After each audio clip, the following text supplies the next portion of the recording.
Olá, bem-vindo ao Clube do Livro São Paulo Apóstolo para mais um momento de leitura. Eu espero que vocês estejam conseguindo entender. Gostaria que vocês deixassem aqui no comentário se eu estou lendo muito rápido, se está ficando claro a forma com que eu estou lendo, principalmente por ser em PDF e ter sido escaneado, então às vezes algumas palavras são omitidas, né? Porque no momento do scanner a folha aperta. Então, assim, mas eu gostaria que vocês deixassem aqui no comentário o que vocês estão entendendo. Se está muito difícil, se a forma com que eu falo está sendo muito rápida. Às vezes eu tento até falar um pouquinho mais devagar. Mas como eu sou uma pessoa, assim, um pouquinho elétrica, às vezes eu sei que eu falo muito rápido e as pessoas não me entendem. Mas isso, eu creio que é fruto do local onde eu fui criada, essa mistura de um pouquinho do Brasil, São Paulo, Minas, Goiás, e aí proporcionou com que eu falasse um pouquinho mais rápido e gesticulando. Então eu gostaria de pedir desculpas, primeiramente, e gostaria da opinião de vocês, de todos vocês que fazem parte aqui do Clube do Livro São Paulo Apóstolo. Bom, como eu havia comentado, ontem iniciou o sínodo da sinodalidade e nós podemos perceber que as coisas não são tão boas. E eu sempre estou pedindo para que fiquemos em oração. Tá, hoje, como propósito, nós temos aqui um grupo de pessoas, né, algumas pessoas em Caldas, e aqui que está iniciando hoje o jejum de Daniel. Em penitência e oferecendo pela igreja. Nossa Senhora em Fátima, ela falou para os pastorzinhos que as almas estão se perdendo devido à falta de pessoas que não se penitenciam. E eu falo por mim, eu não fui criada, né, a forma com que eu fui criada, realmente não foi focada a fazer penitência e jejum. Eu vim, né, sendo criada, a forma com que eu fui criada, e a igreja que eu frequentei e eu vivi foi em São Paulo, em Itapevi. Estava no auge realmente da teologia, da libertação, aquela coisa bem aflorada. Eu lembro alguns pontos, eu lembro, e que eu participava. Dramático isso, né, gente? Mas é a nossa, né, vivência. E assim, eu sei que isso foi nos tirado. E Nossa Senhora em Fátima, não só em Fátima, né, mas, né, em todas as suas aparições. Penitência, penitência, penitência, jejum. Reconciliai-vos com o filho dela, confissão, Eucaristia. E aí eu gostaria de convidar hoje para você iniciar, então, algum propósito durante esse período, ou pelo menos essa semana que se iniciou, né, iniciou ontem, esse sínodo da sinodalidade. Muitos sacerdotes estão preocupados, a gente observa pela fala deles na mídia, uma preocupação muito grande também por algumas comunidades católicas, centros católicos, e está na hora de realmente a gente voltar os nossos olhos para a verdadeira Igreja de Jesus Cristo e não abandonar os mais de 2000 anos de doutrina da Igreja que se alastrou, né, por esse período de uma forma correta.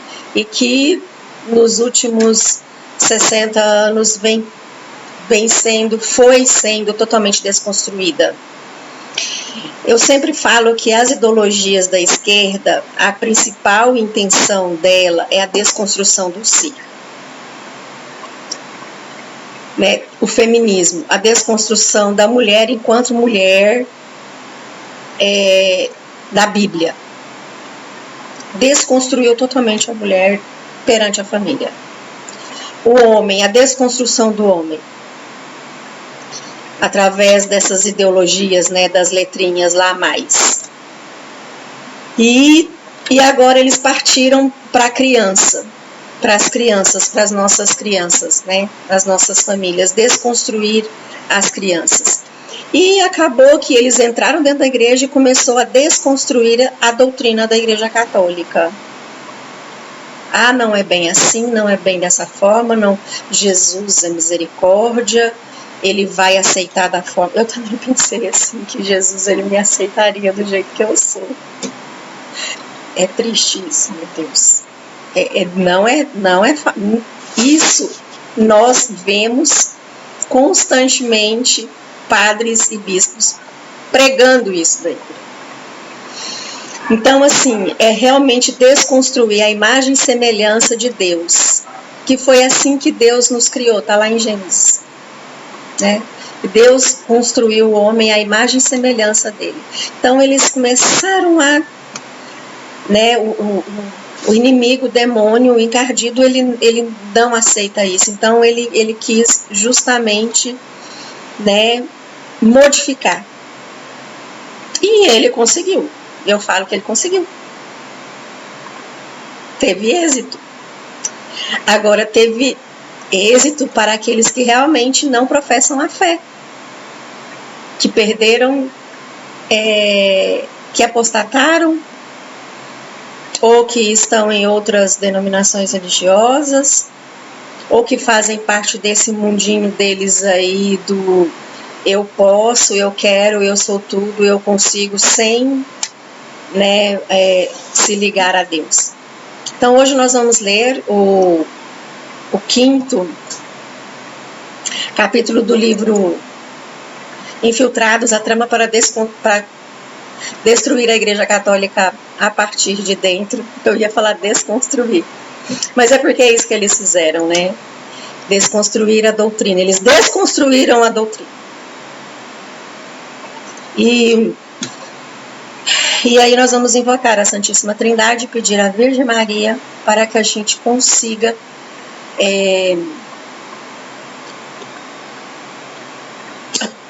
entender, ter sabedoria e discernimento e rezar muito pela igreja. Iniciemos então invocando a Santíssima Trindade. Em nome do Pai, do Filho e do Espírito Santo. Amém. Oração à Virgem Imaculada antes do estudo.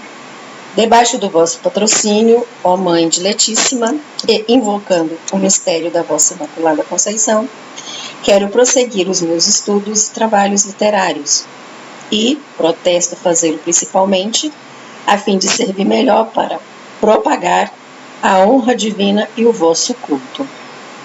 Rogo-vos, pois, Mãe amantíssima, sede da sabedoria, que favoreçais benigna os meus trabalhos, e eu, de boa vontade e piedosamente, vos prometo que é justo. Todo o bem que provier dos meus estudos, hei de atribuí-lo inteiramente à vossa intercessão diante de Deus. Amém. Em nome do Pai, do Filho e do Espírito Santo. Amém. Então, como nós estamos trabalhando, projetando na tela, eu vou fazer a projeção aqui do 5º capítulo.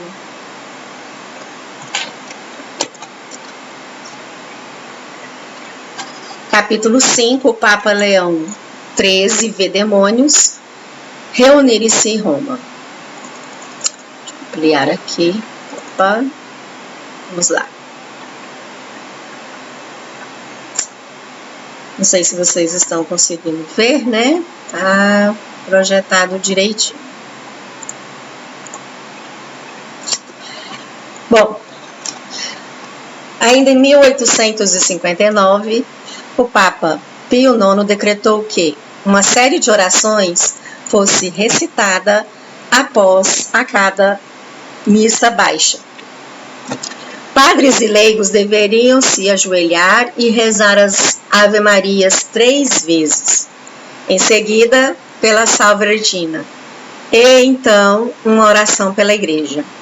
A razão para as adições à Santa Missa é o tópico de uma teoria da conspiração, mas, nesse caso, trata-se de uma conspiração com reconhecimento papal, de socialismo e comunismo, abordada diretamente pelo Papa Pio IX em sua encíclica Nostis et Nobiscum.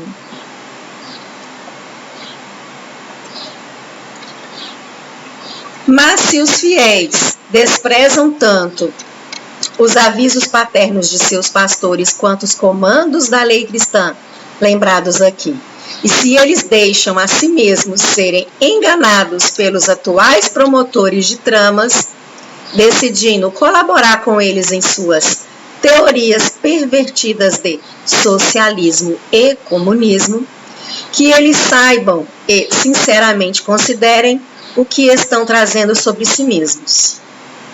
O juiz divino procurará a vingança no dia da ira. Até lá, nenhum benefício temporal para o povo resultará de sua conspiração, mas sim novos aumentos da miséria e do desastre.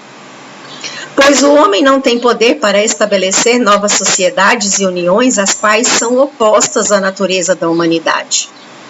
Se essas conspirações se espalharem por toda a Itália, haverá apenas um único resultado. Se o arranjo político presente for violentamente abalado e totalmente arruinado pelos ataques recíprocos de cidadãos contra cidadãos por suas dotações e matanças equivocadas, no final, alguns, poucos esquecidos pela pilhagem de muitos, tomarão o supremo controle para a ruína de todos. Essas conspirações das quais Pio IX fala vieram a acontecer, como vimos, em 1870, mas seu sucessor direto, o Papa Leão XIII, misticamente viu uma aparição que revelava uma infiltração profundamente demoníaca, e agora sitiando a própria Roma. Leão XIII considerou essa infiltração satânica como sendo realizada por sociedades secretas que promovem adoração demoníaca e rebelião. Em sua encíclica Quod Motum, de 1886, ele se refere a esta obra de infiltração. É suficiente recordar o racionalismo e o naturalismo, essas fontes morais do mal, cujos ensinamentos são livremente distribuídos em todos os lugares. Devemos então acrescentar as muitas fascinações da corrupção, a oposição à igreja ou a defecção aberta desta por oficiais públicos, a obstinação cega das sociedades secretas, aqui e ali, consideração a Deus para a educação dos jovens. O Papa Leão XIII também lamentaria que essa conspiração não tenha permanecido distante, através de conspirações, corrupções e violência. Ela finalmente dominou a Itália e mesmo Roma.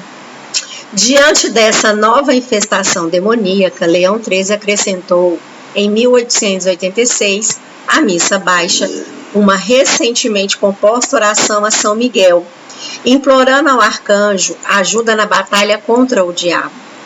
E a mesma oração a São Miguel com a qual estamos familiarizados é a mesma oração a São Miguel com a qual estamos familiarizados hoje.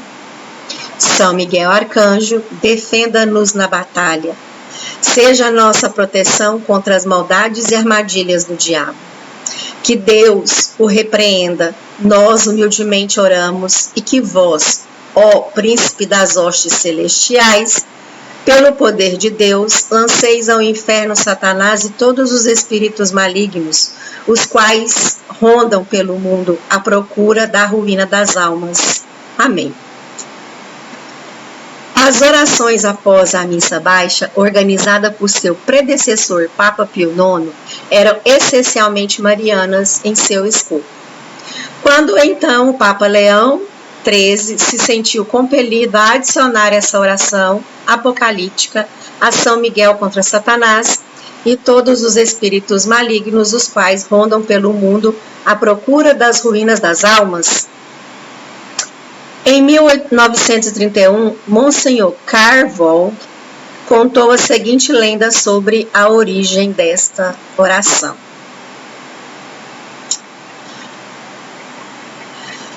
Uma muito peculiar circunstância induziu o Papa Leão XIII a compor essa poderosa oração. Certa vez, após celebrar a missa, ele estava em conferência com os cardeais. Subitamente, ele caiu ao chão. Vários médicos foram chamados, e um deles não encontrou sinal algum de pulso. A própria vida parecia ter deixado o corpo frágil e envelhecido. De repente, ele se recuperou e disse: "Que visão horrível me foi mostrada." Ele viu as eras por vir, os poderes sedutores e lucubrações de demônios contra a igreja em toda a terra. Mas São Miguel apareceu no momento da maior angústia e empurrou Satanás e suas cortes de volta para o abismo do inferno. Tal foi a ocasião que levou o Papa Leão XIII a prescrever essa oração para a Igreja Universal.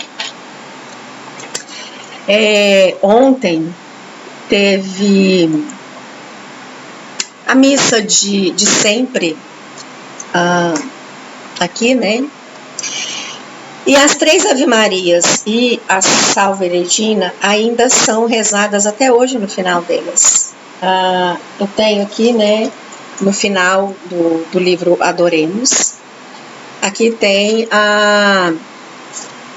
o rito da missa antiga, da missa de sempre. E no final do rito, né, após o padre ler o último evangelho, porque é uma missa que tem 2 evangelhos, né? E ele tem o evangelho final, que é justamente o evangelho que a gente sempre lembra o evangelho da encarnação, né? Da palavra, né? Quando a palavra, que no princípio era verbo e o verbo era Deus, então a gente sempre lê isso, que é a criação do mundo, termina com esse evangelho, para lembrar de que justamente essa palavra se fez carne e habitou entre nós por intercessão da Virgem Maria. Então, no final, aqui tem as orações no fim da missa rezada, que é as 3 Ave-Marias e a Salve Rainha, e depois a oração de São Miguel Arcanjo. Nesse novo rito, eu não gosto muito de falar novus ordo nem velhos ordo, ou eles colocaram agora o ordinário e rito extraordinário, né, como se fosse... Mas assim, nessa missa nova aí, né, que foi a que eu conheci, que eu fui batizada, criada, eles retiraram todas essas orações finais. Tiraram essas orações finais, e o que a gente vê no final das missas? O lelelelele, o chororororô, a conversação, bom dia, boa tarde, como é que vai essa tia? O povo conversa no final da missa. A missa termina com um canto, mas o povo já sai conversando. Nem parece que recebeu Cristo na Eucaristia. As pessoas saem como se nada tivesse acontecido. E isso, eu fico escandalizada, porque eu observo e vejo que realmente o relativismo tomou conta de nós, e tomou conta de mim por muitos anos. E o Papa Leão XIII, depois que introduziu essa oração realmente de São Miguel Arcanjo, né, a oração do exorcismo, era justamente para ver se impelia nas pessoas, né, esse exorcismo, e para a gente começar a rezar pela era futura, que é essa que nós estamos vivendo. E hoje não se rezam mais, né? Agora sim, graças a Deus, eu vejo que sim, muitas pessoas acordando de madrugada para fazer a quaresma de São Miguel. Nós tivemos 40 dias aí para trás a quaresma de São Miguel, e milhares de pessoas realmente levantando de manhã para rezar a quaresma de São Miguel. E isso foi uma graça, né? Uma bênção, porque se percebe que algumas pessoas realmente parece que estão acordando a devoção a São Miguel Arcanjo. E é o que nós devemos rezar mesmo pela igreja, né? Continuando.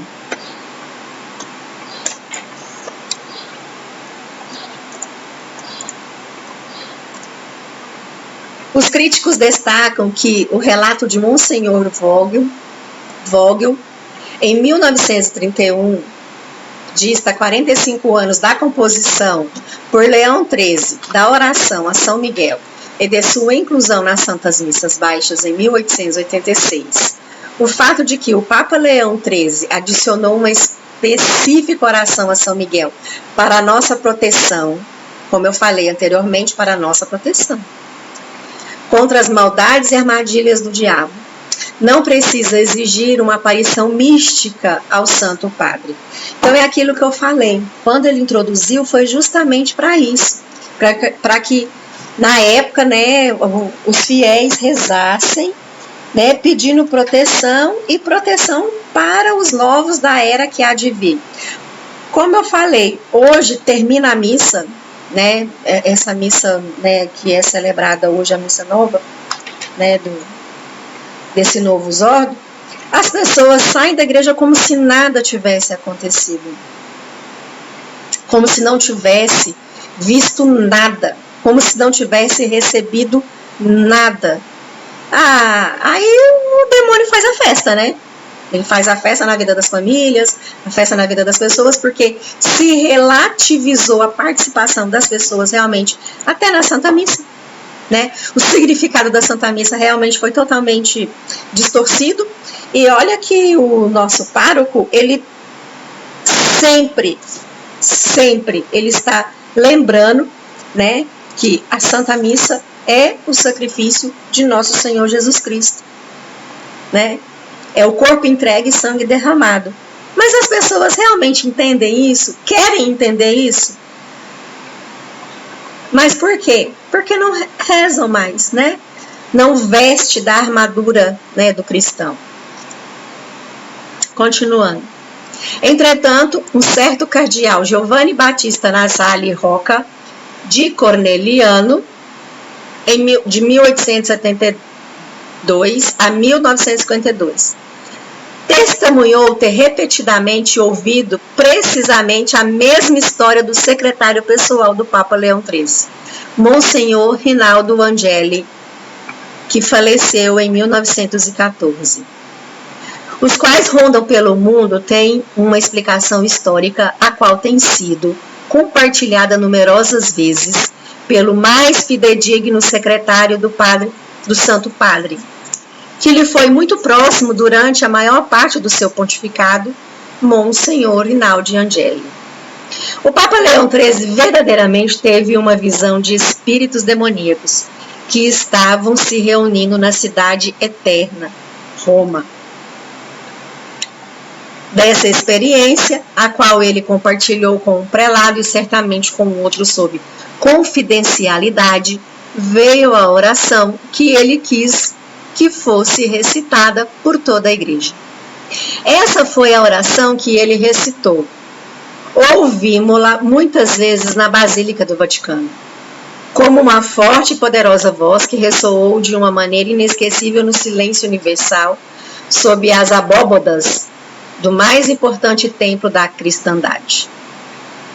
Não apenas isso, mas ele escreveu um exorcismo especial, o qual se encontra no Rituale Romano, sob o título Exorcismus in Santana et Angelus Apostaticus. O pontífice recomendou aos bispos e padres que esses exorcismos fossem recitados frequentemente em suas dioceses, em suas paróquias, por padres que houvessem recebido as faculdades apropriadas de seus ordinários.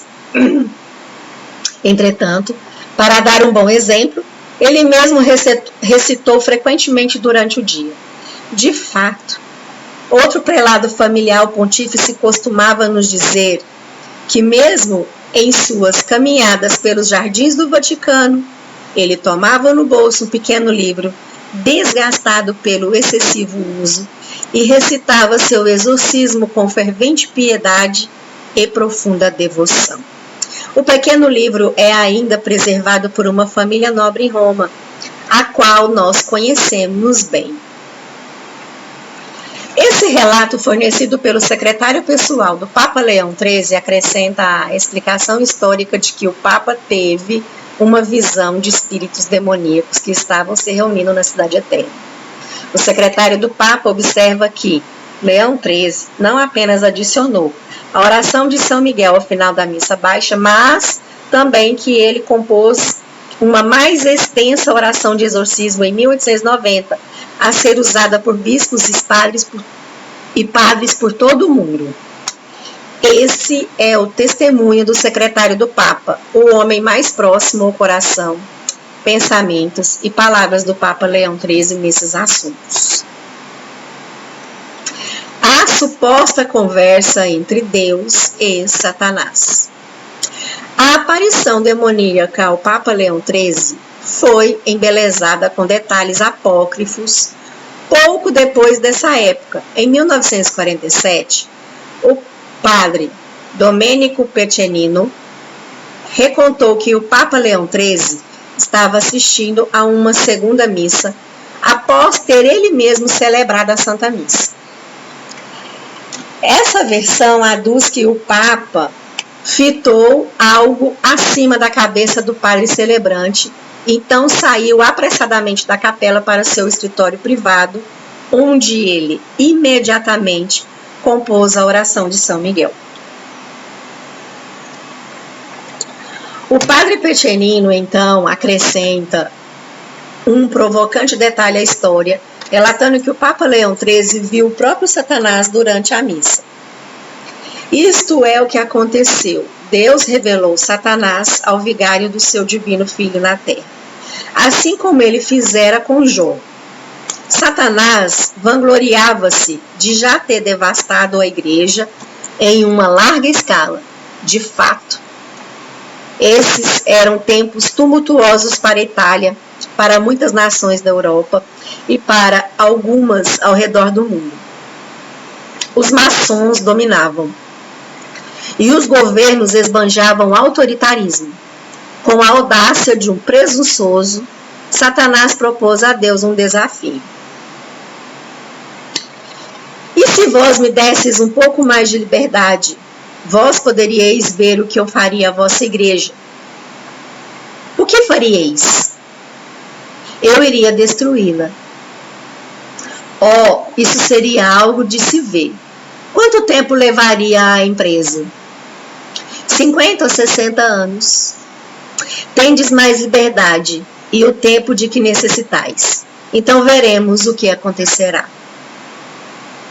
Esse relato, em 1947, é o primeiro relato conhecido de Satanás e Deus, e conversaram acerca do momento da destruição da igreja, e que Deus designou um período de tempo para Satanás tentar seu golpe.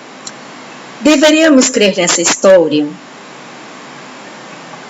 Segundo a versão do padre Peccenino, essa versão leonina aconteceu pouco tempo após 1890.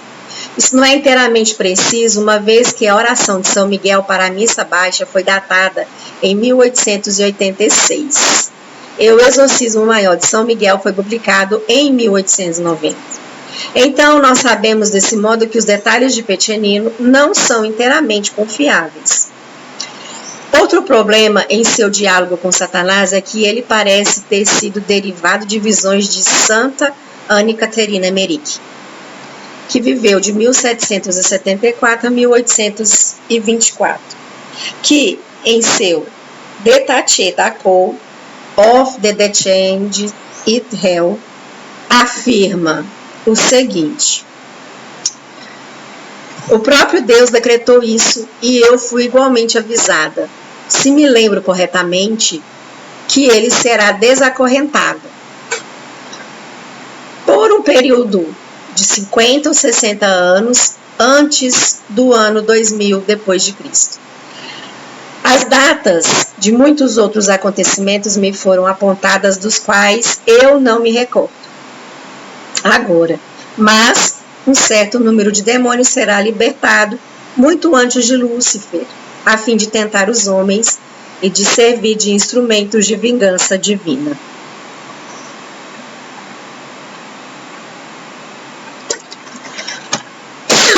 Pausinha para água, gente. Desculpem. Emeric, que precede Pecenino em um século, se refere especificadamente à soltura de Satanás por 50 ou 60 anos. Se, entretanto, Pecenino ignorava Emeric, temos um acordo providencial de duas fontes separadas. A saber que Satanás será solto durante os últimos 50 ou 60 anos do século XX. Há problemas históricos e teológicos com o diálogo de Pecenino. Contudo, nós devemos descobrir exemplos substanciais de infiltração na Igreja Católica, começando nos anos de 1940 e 1950. Consentâneos com a visão de Emeric de Satanás sendo desacorrentado nos 50 ou 60 anos finais do século XX, antes de observarmos o joio que preenche o campo do nosso Senhor, devemos primeiro compreender como as sementes heréticas do modernismo foram plantadas na igreja no final, na virada do século.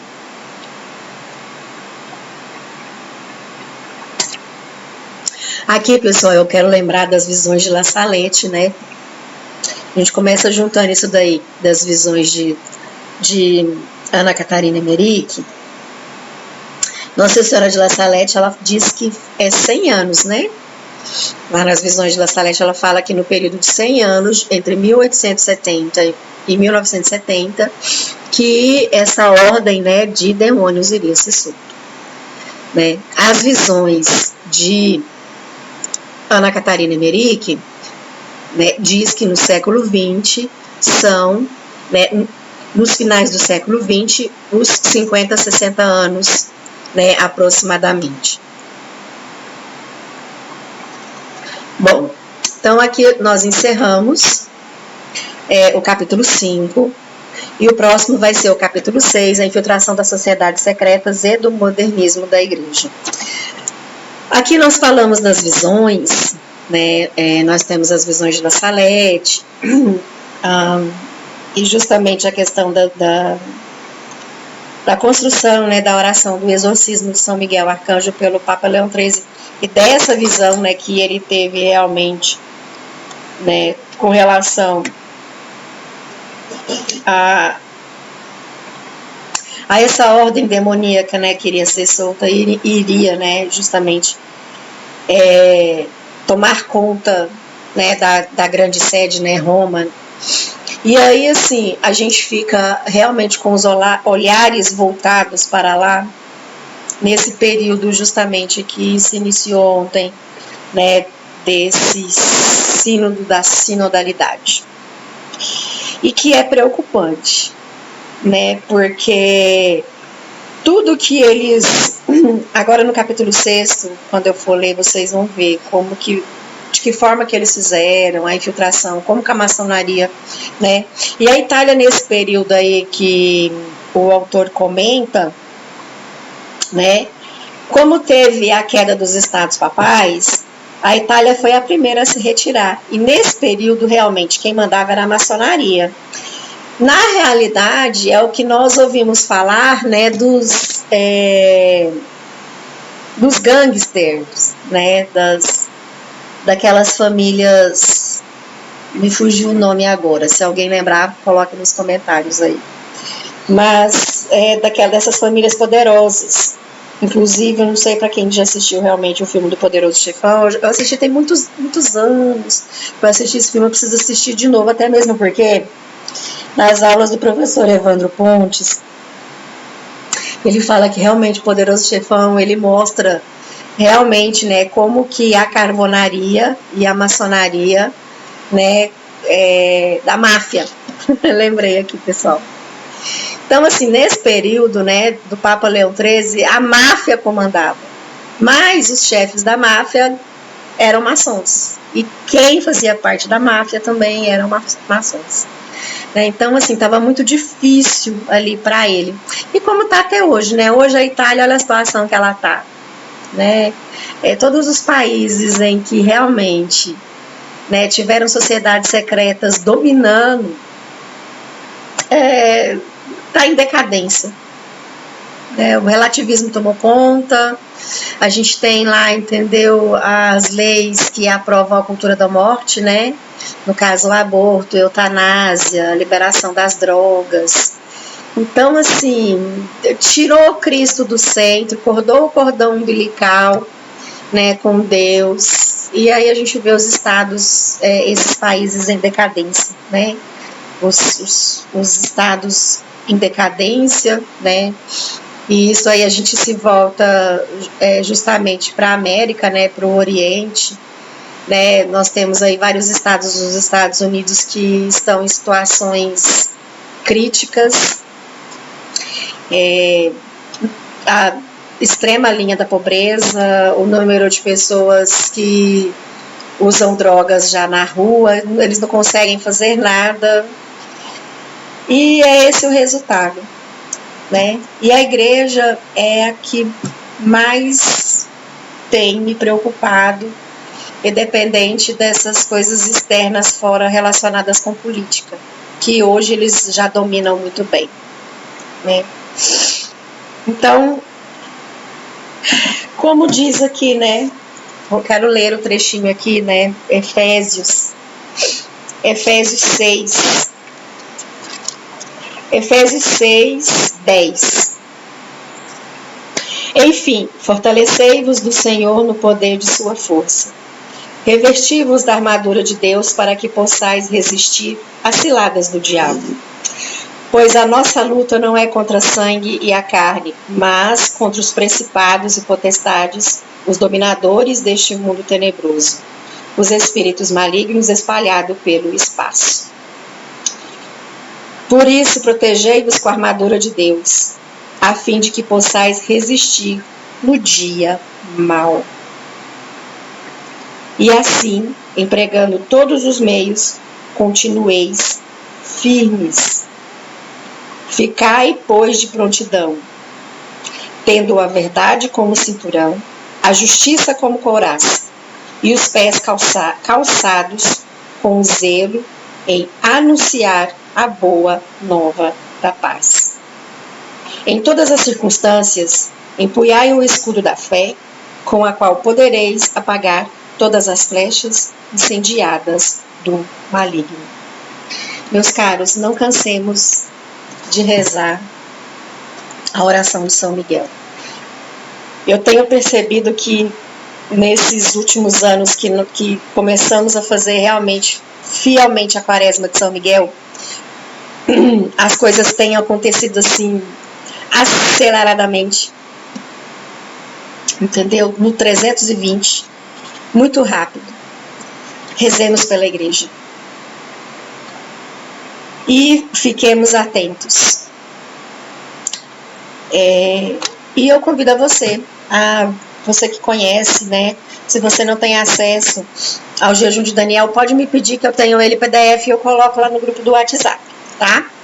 E para você que está aqui assistindo a primeira vez, bem-vindo, né, ao Clube do Livro. Curta, compartilhe, né? Mostre para as pessoas a leitura desse livro. Às vezes muitas pessoas não têm realmente, como eu já comentei, não conseguem, né, adquirir o livro, né? E eu, por uma providência divina, né, aparece anjos no nosso caminho que né? Graças a Deus tem indicado assim coisas, né, boas. E eu consigo ter acesso a esses livros em PDF, que muitas vezes até mesmo eu não consigo nem comprar no momento, ou por não achar, como eu já comentei com vocês, né? Eu procurei, mas as livrarias que, né, não têm os livros que eu estava supostamente interessadas a adquirir. E porque também pela internet existe um tempo de demora, o frete para cá é muito caro, e às vezes, dependendo do que você vai comprar, o frete é até mais caro do que o livro propriamente dito. Mas assim, continuemos rezando pela igreja. Ontem deu um passo grande na nossa história, e como diz a minha mãe, coloquemos a barba de molho, né? Rezemos. Em nome do Pai, do Filho e do Espírito Santo. Amém. Ave Maria, gracia plena, Dominus tecum, benedicta tu in mulieribus et benedictus fructus ventris tui, Iesus.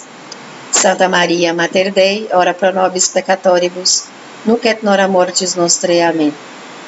Peçamos a intercessão do nosso anjo da guarda. Angeli Dei, que custis mei, metivi commisso pietate superna. Ilumina custode redi guberna. Amém. Em nome do Pai, do Filho e do Espírito Santo. Amém. Até o nosso próximo encontro, capítulo 6. Até lá. Continuemos em oração.